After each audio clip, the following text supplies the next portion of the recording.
부동산 과열일까? 안정일까?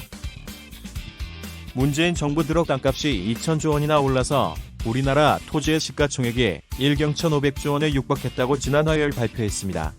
토지 시가총액에는 주택 가격도 포함되어 있는데요. 부동산 시장이 안정돼 있다고 대통령이 지난달에 한 바람과는 배치되는 주장이었습니다.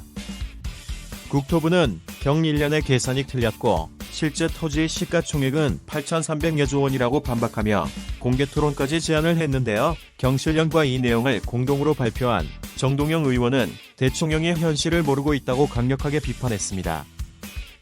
양쪽이 근거로 삼는 지표가 다릅니다. 국토부는 한국은행의 국민대처대조표라는 통계를 인용합니다.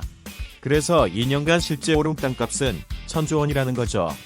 반면 경실련은 자체적으로 공시지가의 시세 반영률을 따로 조사했습니다. 경실련은 공시지가가 실제 시세를 43% 수준이라고 보고 땅값을 이 시세 반영률에 근거해서 추려낸 건데 요급 국토부는 여기에 대해서도 공시지가는 시세의 64.8% 수준이라고 반박했습니다. 부동산 시장이 과열됐다는 신호는 확실히 여기저기서 보입니다. 10월엔 주택가격 상승률도 높아졌고요. 특히 정략조정 지역이 아닌 부산, 대전, 천안, 인천 지역의 분양권을 투자자들이 싹쓸이하고 있다는 기사들도 쉽게 볼 수 있습니다.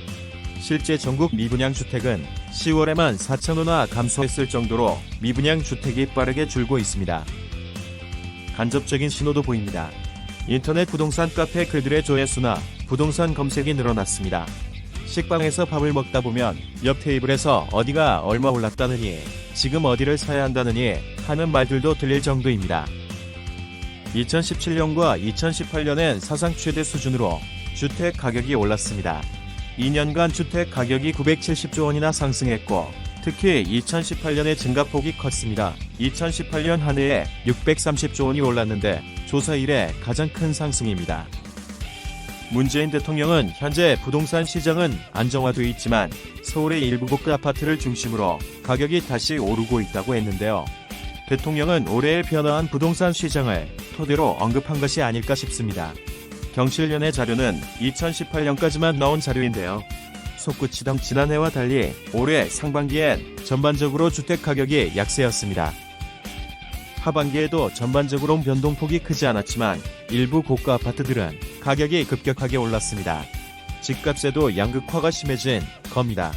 대통령은 앞으로 더 강력한 정책을 써서라도 집값을 잡겠다고 했는데요. 아직 시장엔 약효를 발휘하지 않은 정책도 남아 있습니다. 작년에 발표한 9.13 대책은 올해 말부터 종합부동산세 고지서가 발부되면서 효력을 발휘하는데요. 강력한 과제 정책인 만큼 시장을 안정시킬 수 있다고 한 것이 아닌가 추측할 뿐입니다.